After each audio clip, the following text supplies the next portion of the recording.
Expert Group Poet Biographies, Robert Frost. When you look around you, are you inspired by your surroundings?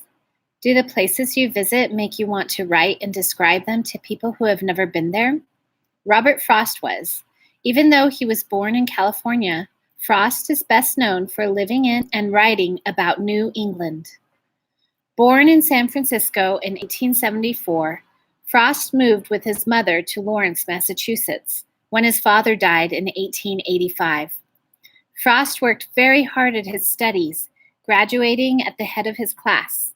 In fact, he was co-valedictorian with his future wife, Eleanor White.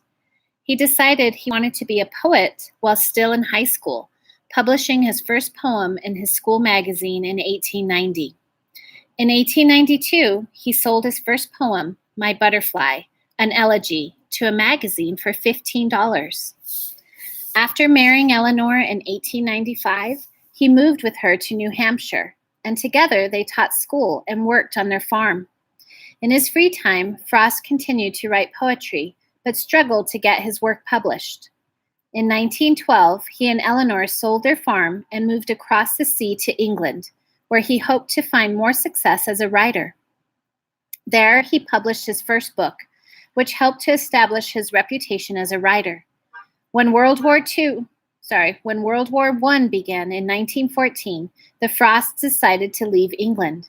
They came back to the United States in 1915, and Frost continued his career as a poet. He wrote and taught for the rest of his life. Frost loved New England and was inspired by the countryside, culture, and nature in the northeast part of the United States. He wrote poems that realistically described the unique landscape of New England, such as the orchards and spring in a farmyard. He was also inspired by his wife. His poems were unlike any others of the time because they were a mix of traditional and modern styles. Traditional poems of the time were highly structured, with meter and rhyme patterns, and dealt with broad topics such as love, religion, and death. Modern poets used free verse, writing about everyday life or ordinary objects. Frost's poems were a mix of both styles.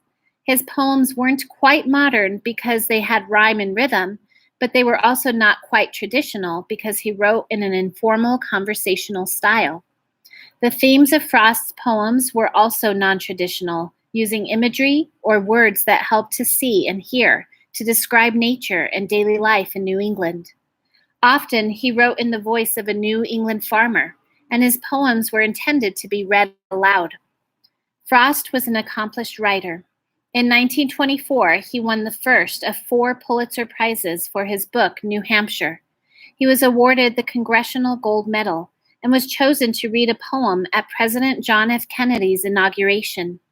Frost died in 1963 at the age of 88. Look around you at the place you live in. Perhaps this could inspire you, like Robert Frost, to write poetry.